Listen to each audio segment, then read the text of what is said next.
If you haven't been hanging on with the Jonah series, we've talked about Jonah now for the last couple of weeks. We're not going to be done with him today, by the way. And no, you're not hearing the same sermon again and again.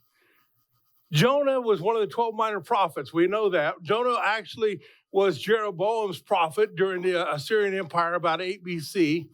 We followed that through. Jonah was ready to retire, and God said, go to Nineveh. Now, Jonah preached a two-part message, but he only liked the first part of the message, which was the vengeance of God. He didn't like the part about God giving grace to somebody that was non-Hebrew. But he definitely liked the vengeance part. So he preached that part.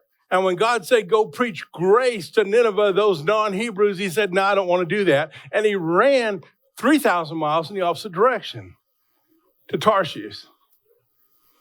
So we began to look at that. And then we began to look at Jonah and the judgment, and how there's a correlation between the two. We can see that, Jonah had a lot of things that marry up with Revelations chapter 12. But today I want to talk about a different part. We left off last week, and Jonah, he got cast out of a boat and he got swallowed by a giant fish. And I'm always good for a good fish story, right? It's no secret I like fishing. I got one, though. Always got a good fish story. So I went fishing one time. My kids were young, and I had a boat, and I went fishing. I decided, it's going to be a good day. Bought a new jig. Really liked that jig. We were out fishing a point, and there was a bunch of guys getting ready to do their tournament, and I'm thinking, it'd be nice to be fishing a tournament, and I'm fishing my jig. And all of a sudden, I feel my jig get hung. Right, Danny? Now, Danny's not with me. Larry's in the boat with me. I feel this thing get hung, and I'm thinking, oh, no, I'm going to lose my jig. So I'm trying to be very careful. And I get closer to it, and I'm kind of pulling and pulling, hoping it'll just slide off.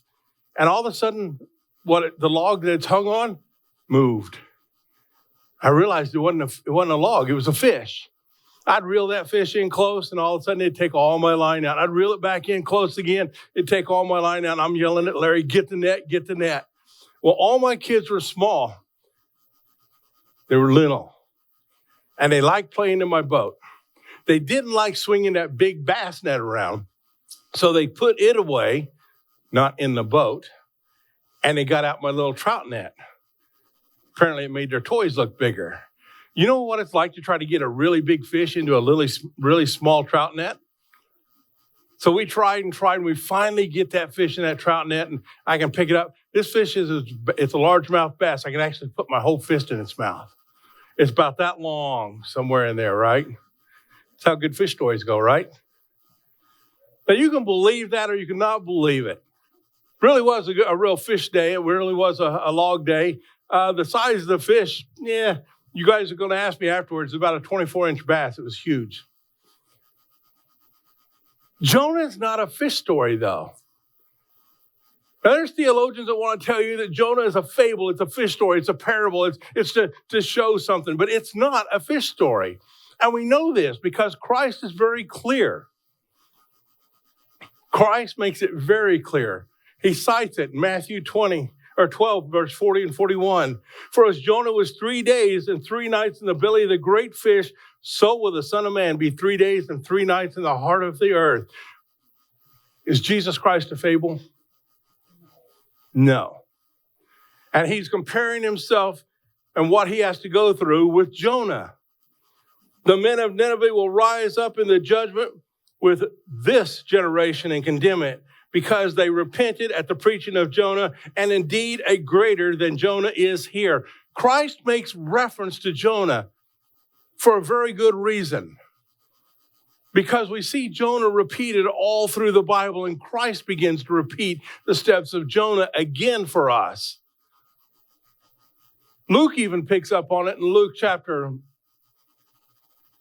11, 29 and 30. It says, and while the crowds were thickly gathered together, he began to say, this is an evil generation. It seeks a sign, and no sign will be given to it except the sign of Jonah the prophet. For as Jonah became a sign of the Ninevites, so also shall the Son of Man will be to this generation. So don't let somebody talk you into the fact that Jonah is some kind of fable. They want to watch a fable, they can go watch Pinocchio on Disney or something. But I believe in Jesus Christ. I believe that Jesus Christ, and I believe in exactly what he says. And he never does one time say that Jonah is a fable. He doesn't say Jonah is some made-up story. It is not Christian fiction, it's Christian fact. Christ taught that there was a real Jonah. Christ taught that there was a real fish. And he taught that Jonah was in the belly of that fish for 3 days and 3 nights. And for Jonah, well, that was an eternity. That was forever. So Jonah is not just another fish story. I do want to point out some things with Jonah. In Jonah 1:17, it says, now the Lord had prepared a great fish to swallow up Jonah. Very clearly, it says God had prepared a great fish to swallow up Jonah. And Jonah was in the belly of the fish for 3 days and 3 nights. I've been out in the ocean. How many of you have been out in the ocean? Are there fish out in the ocean bigger than you? Yeah, there are. I get to go to Guam every once in a while. My wife and I went out and we did a lot of scuba diving in Guam, or snorkeling. There are fish out there that will actually eat you. At the very least, if they're not going to eat you, they're going to taste you. Luckily for us, we don't taste very good. I wish they'd figured that out before they bit you. But I've seen fish out there that are bigger than a bus. They can easily eat you. So if God's going to create a fish, well, he could do that. Now, Guam's on the Mariana Trench. And when you look at the Mariana Trench is about 7 miles deep, 31,000 feet down. Can you believe that? 31,000 feet down. There's fish down there. There are things down there that we have never seen. No man has ever seen what is at the bottom of that trench. So could it be possible for God to make a fish that size? I believe so. We learned in the last few weeks that Jonah was fleeing from the presence of the Lord. And you know, as he runs from God, we see some things happening. One, he's not trying to connect with God. He's running from God. So he's not praying to God. He's not trying to communicate with God at all. If you're running, you're not going to be doing any of those things. But Jonah had been sleeping in the belly of the boat just to get away from God on that 2,500-mile trip to Tarshish. He had no intention, even when he was discovered that he was the problem of the storm, he had no intention to pray to God. Now, I want you to follow this a little bit with Jonah because I thought this was astounding. Jonah is a prophet of Jeroboam for years. He's in retirement stage. He's been a prophet of God for years, and here he is in the belly of the boat during a storm, and he's not praying for the storm. The non-believers come down and ask him, wake up and pray to your God.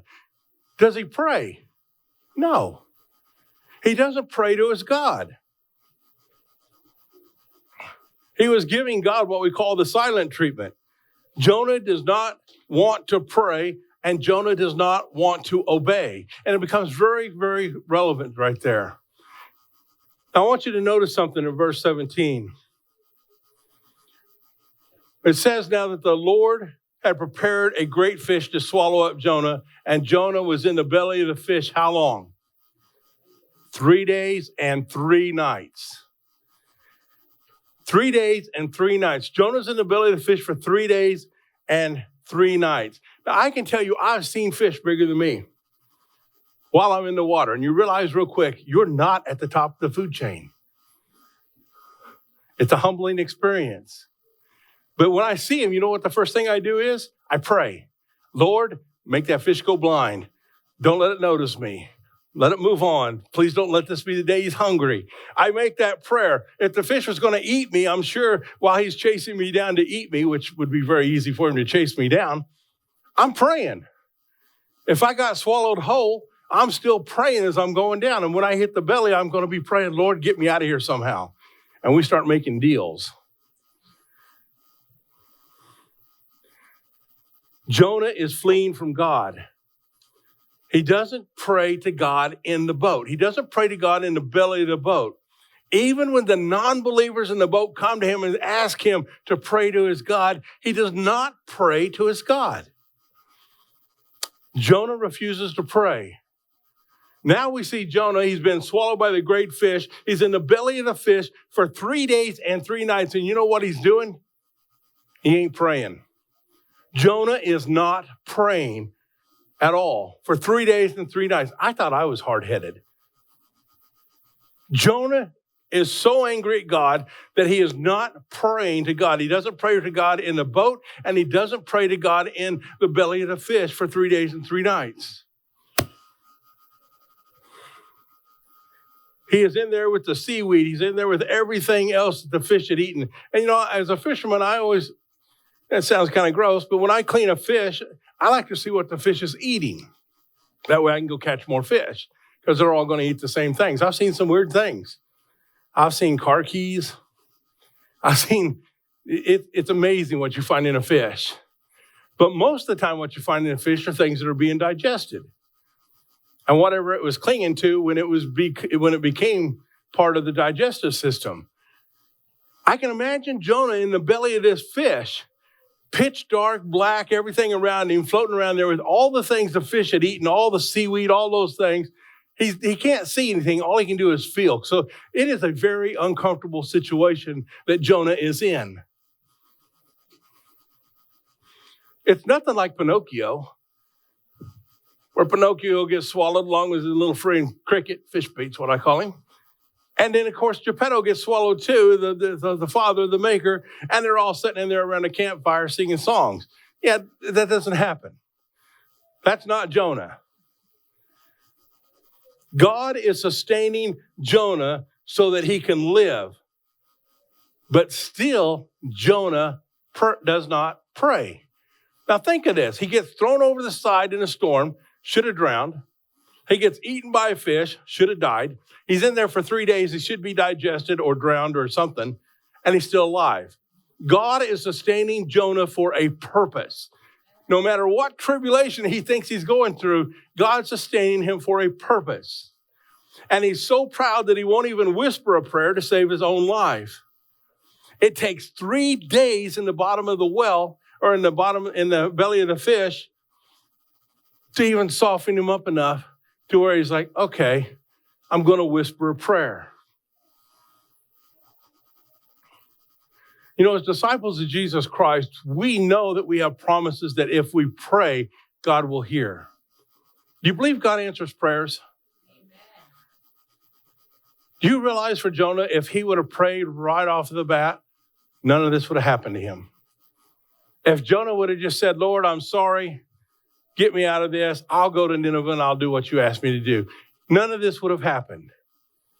Jonah's pride fueled his own tragedies. We have promises, though, as Christians, and we should never neglect to pray, even though we do from time to time. Computer crashed. It's not really 1 Peter. It's supposed to be 1:17, Jonah. That's okay. There we go. I want to read this to you again. Luke 11:9 and 10. It says, so I say unto you, ask, and it will be given to you. Seek, and you will find. Knock, and it will be opened to you. For everyone who asks receives. He who seeks finds. And he who knocks, it will be opened. If we don't pray, then we're kind of, we do that as Christians. We come to the house of God, and sometimes we don't pray here. We get into trouble in our own homes. We don't pray there. And we become just like the coin in Luke 15. We're lost inside the house. We know who Christ is. We know what we're supposed to do, but we fail to do it. Jonah knows all the things that he's supposed to do, and Jonah is not doing it. Maybe we all get the Jonah syndrome from time to time. If we don't pray, and I notice this in our boards where our board members or executive committee members, whether it's in a conference or the NAD or any place else, you notice in our churches, whether it's this church or a Baptist church or whatever church, you see our leaders get frustrated with what's going on, how things are going, and they throw their hands up in frustration more than they're falling on their knees and praying to God for a solution. And then they wonder why they're ineffective. It is all too easy to get the Jonah syndrome. And little Sophia read so well, 2 Chronicles 7:14. If my people, and I preached on this before, if is a big statement. If is telling you you got a choice. If my people, which are called by my name, humble themselves and pray. I can tell you Jonah didn't do that in the boat. Who did? They watch, yeah, exactly. The sailors get pitched, they pitch him over to the side. They pray to God, not just any God. They pray to the covenant Lord, the Lord of the Hebrews, the one that they pray with the name that God gave Moses on the mountain in Deuteronomy. They pray to Yahweh, the Lord, the covenant God. They pray to be entered into that covenant. And when they do, they become his people and they're called by his name. And they humble themselves and they pray and they seek my face and they turn from their wicked ways. Then I will hear from heaven and I will forgive their sin and I will heal their land. There is a promise for those sailors that are on that boat. Here is Jonah in the belly of the great fish and he refuses to pray. And for 3 days and 3 nights, finally, Jonah opens up in prayer. And you know God said, I'm there thinking, finally. I can imagine God, boy, this guy's really hard-headed. I thought Moses was bad. This guy's going to get it. But he prays a prayer that I believe is the worst prayer that any Christian could have prayed at that specific time. It is a horrible prayer. And I want to read the prayer all the way through. Turn with me to Jonah chapter 2. I don't have it on the screen. This prayer is horrible. And I was talking to somebody about it the other day, and they're like, well, no, Jonah does a great prayer. No, he doesn't. It's a horrible prayer. It's all about Jonah, and I want you to realize this when we read it, what Jonah is saying here. Jonah chapter 2, verse 1. Then Jonah prayed to the Lord God from the belly of the fish's belly. And he said, I cried out to the Lord because of my affliction. Well, yeah, he's being afflicted. And he answered me. Out of the belly of Sheol I cried, and you heard my voice. For you cast me into the deep, into the heart of the sea, and the flood surrounded me. All your billows and all your waves passed over me. Then I said, I have been cast out of your sight. Yet I will look again toward your holy temple. The waters surround me, even to my soul. The deep closed about me. Weeds were wrapped around my head, and I went down into the moorings of the mountains. The earth with its bars closed behind me forever. Yet you have brought up my life from the pit, O Lord my God. When my soul fainted with me, I remembered the Lord, and my prayer went up to you into your holy temple. Those who regard worthless idols forsake their own mercy, but I will sacrifice to you with a voice of thanksgiving. I will pay what I have vowed. Salvation is of the Lord. So the Lord spoke, and the fish did what? Vomited him up. When the first time I read that, I thought, okay, that's a pretty decent prayer. And I read it again, and it got a little worse. About the third time through, I realized Jonah's got some real issues going on here. First off, the fish is more obedient than Jonah. God tells the fish, spit him out, and he does. Not so with Jonah. The first issue with Jonah's prayer, though, is he focuses on himself. And the prayer that he prays in the belly of the fish, Jonah uses the I word 10 times. So I got to counting. 10 times he says I. 8 times he says me. 6 times he says my. Jonah is the theme of Jonah's prayer. Not God, not salvation, not grace, none of those things. It's Jonah. Jonah is the hero in Jonah's prayer. It is Jonah's God that rescues Jonah because Jonah deserves to be rescued because he's a Hebrew. That's the prayer. And when you pray, you got to really ask yourself, who is the hero in your prayer? Because in my prayer, Jesus Christ is my hero. Not so in Jonah's, though.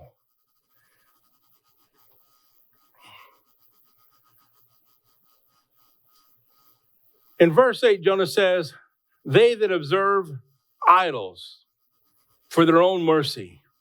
According to Jonah, those idol worshipers are no good. They can't be saved. They're worthless. But in the story of Jonah, the idol worshipers are on the boat with Jonah. Jonah's sleeping in the belly of the boat. They cast Jonah out, and what happens to the idol worshipers? They become sons of God. They convert. They sacrifice to God. They pray to God. They even make vows to God while Jonah flees from God. So it's Jonah that's in the wrong, not the idol worshipers. Jonah also plays the blame game. Now, if you have a brother or sister, the blame game works pretty good most of the time because you can blame your brother or sister for calamities that happen and you get out of trouble, right? Where's Sophia? I'll pick on her. But I went and I was a kid and I had kitchen duty. That was my job as a kid, was to clean the kitchen. So here I am, I'm cleaning the kitchen, get the kitchen all cleaned up, and I'm in a hurry because I got things I want to do. So I finish the kitchen, run outside, and I do the things I want to do. Wasn't long before I get called in the house. My dad sits with me while I clean the kitchen for several more hours. In fact, he made it much worse than it would have been if I'd have just cleaned it right the first time. I believe that was the lesson of that day. The next morning I get up. I get on that big yellow thing called a school bus, and I go to school. Somewhere during the school day, my teacher says, you need to turn in your homework. And I'm like, that didn't work. You realize before I even got home, my school teacher actually called my dad and mom and told them that I didn't have any schoolwork to turn in. My homework didn't get turned in. I get home, and the first question is, we need to talk to you. Come here. Why didn't you turn in this schoolwork? And you know the answer that came out of my mouth. It's your fault because you made me clean the kitchen all night long. The blame game. It didn't work with Dad either, trust me. Jonah states in verse 3, for thou hadst cast me into the deep, into the midst of the sea, and the floods compassed me about, and thy billows and thy waves passed over me. That is not a true statement. He says, for you cast me into the sea. It wasn't God's idea to cast Jonah into the sea. That was Jonah's idea. That was all on Jonah. So that's not a true statement. And we look in Jonah, he says, then I said, I have been cast out of your sight. Well, we'll go the other way. In Jonah 1:12, he says, and I said unto them, take me up and cast me forth into the sea, so the sea will be calm for you. For I know that for my sake, this great tempest is upon you. It's Jonah's idea for them to pick him up and throw him in the sea, not God's. God did not tell anybody to throw Jonah in the sea. That was all on Jonah, and Jonah blames God for his own bad choice to be thrown into the sea. But Jonah doesn't stop there. Now in verse 4, he says, then I said, I have been cast out of your sight. Yet I will look again toward your holy temple. Wait a minute. Who's running from who here? Jonah's running from God, right? He's running from the sight of God. So he's casting himself out of God's sight. And now in this verse, he's actually telling God that, you know what? Yet, even though you did this to me, I'll go back. I'll look towards your temple again. How gracious am I, Jonah, right? It was Jonah that was fleeing from the presence of God. And here Jonah is blaming God for sending him off. God told him to go to Nineveh, not Tarshish. And you really think about it, even when he closes out his prayer, Jonah never thanked God for anything. He makes a bargain with him, though. So there is one more thing. In Jonah's prayer, Jonah has a pay and pray mentality. He has a pay and pray mentality. If I pay enough, God will answer my prayer. Verse 9, he says, but I will sacrifice unto thee with the voice of thanksgiving. He doesn't say I've done it. He says, I will do it. I will pay that I vowed. Salvation is of the Lord. So he's going to pay what he vowed to pay. So it's clear that Jonah believes that he can bribe God into answering his prayer by offering to pay. Do we ever act that way? Yeah, we do. Maybe if I pay more tithe, maybe God will hear my prayer a little more. Maybe he'll lift this burden from me. Maybe if I do more work in the church, God will hear my prayer a little clearer. Maybe I'm too distant from him. We do those things. We get into Jonah 2:7. It says, when my soul fainted within me, I remembered the Lord, and my prayer came unto thee. Where? In thy own temple. Jonah thinks the only place that God's going to reside is in his temple with the Hebrews, not with anybody else. So Jonah follows up that with verse 9. He says, but I will sacrifice unto thee with the voice of thanksgiving. I will pay that I vowed. So he follows up with verse 9. So it's clear that Jonah feels that he's not in need of anything, really. When you really study Jonah, you wonder why a prophet of God would fall into this circumstance. Why would he be so angry with God that he wouldn't pray to God? Why would he not communicate with God? Why would he not do the things that he has taught his own people, the Hebrews, to do for decades? But yet he doesn't do it. And a lot of you have asked me, okay, why are you preaching Jonah? We need to understand Jonah. We need to understand everything we can about Jonah. And it's because we need to learn the lessons of Jonah so that the end time church, that we don't make the same mistakes. And I already proved last week, we're making the same mistake. We're already asleep in the belly of the church. We're on the ship. Are we going to continue to make that same mistake? I want to read Revelations chapter 3, verse 14. It says, unto the angel of the church of the Laodicean, write. You know, are we that church? Pretty much sure that we're at the church of the Laodicean, right? These things say, the Amen, the faithful and the true, the beginning of the creation of God. I know your works, that you are neither cold nor hot. I could wish that you were cold or hot, but then because you are lukewarm, neither cold nor hot, I will do what? What happened to Jonah? Are we going to push this so far that God vomits us out of the mouth and forces us to go preach what we're supposed to be preaching, or are we going to go do it? So is there a reason that we need to understand Jonah? There is. We don't want to follow through with all of Jonah's mistakes because God has given us a great task before us. When we look at what we learned last week with the woman, the church, Lucifer is angry. The devil is angry with that church. He doesn't want that church to receive the truth. And he goes and makes war with the remnant of the church's seed. It is the remnant that has the truth. But the remnant is not sharing the truth. The remnant is asleep in the belly of the church. It's really that simple. So why do I preach Jonah? Very simple. I preach Jonah because we need to wake up. Every one of us need to wake up. We need to pray. We need to get ready because God's called us to do something very great. God has also called us to work with the Holy Spirit that is about to be poured out. And I have no doubt that that Spirit is coming upon us quickly.